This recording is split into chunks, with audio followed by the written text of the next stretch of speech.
بسم اللہ الرحمن الرحیم۔ السلام علیکم پیارے دوستوں، بہت ہی دلچسپ اور بہت ہی خوبصورت واقعہ لے کر آپ کی خدمت میں حاضر ہوئے ہیں۔ واقعہ کچھ یوں ہے کہ حضرت خالد بن ولید رضی اللہ تعالیٰ عنہ کی امارت و سرکردگی میں ایک لشکر ایرانیوں سے مقابلہ کے لیے گیا۔ ایرانی لشکر کا سپہ سالار مشہور زمانہ پہلوان و بہادر رستم تھا۔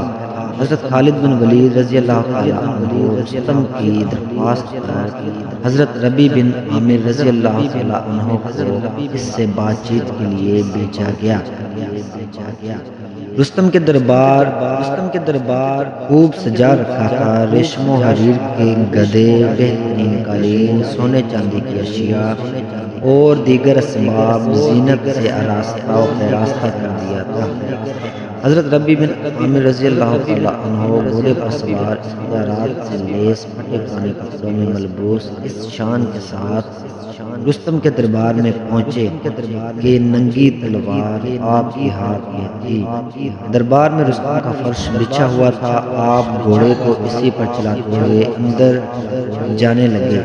رستم پہلوان کے آدمیوں نے ان کو روکا اور ان سے کہا کہ کم سے کم تلوار تو زیر نیام کر لیں۔ حضرت ربیع بن عامر نے فرمایا، تمہاری دعوت پر آیا ہوں، میری مرضی اور خواہش سے نہیں۔ اگر تم اس طرح آنے نہ دو گے تو میں لوٹ جاؤں گا۔ جب رستم نے یہ دیکھا تو اپنے لوگوں سے کہا کہ ان کو اسی حالت میں آنے دو۔ چنانچہ آپ اسی شان کے ساتھ ان کے پاس پہنچے اور فرش جگہ جگہ سے تلوار کی نوک کی ضد میں آ کر پھٹ گیا تھا۔ رستم نے پوچھا کہ آپ لوگ کیا چاہتے ہیں؟ حضرت ربیع بن عامر رضی اللہ تعالیٰ عنہ نے ایسا جواب دیا جو ہمیشہ کے لیے لاجواب رہے گا۔ آپ نے کہا کہ اللہ نے ہمیں مبعوث کیا ہے کہ ہم اللہ کے بندوں میں سے اللہ جن کو چاہے ان کو بندوں کی غلامی سے نکال کر اللہ کی بندگی کی طرف لائیں اور دنیا کی تنگی سے نکال کر اس کی وسعتوں میں لے جائیں اور دنیا کے مختلف مذاہب ظلم و جبر صحیح اسلام کے عدل و انصاف کی طرف لائیں۔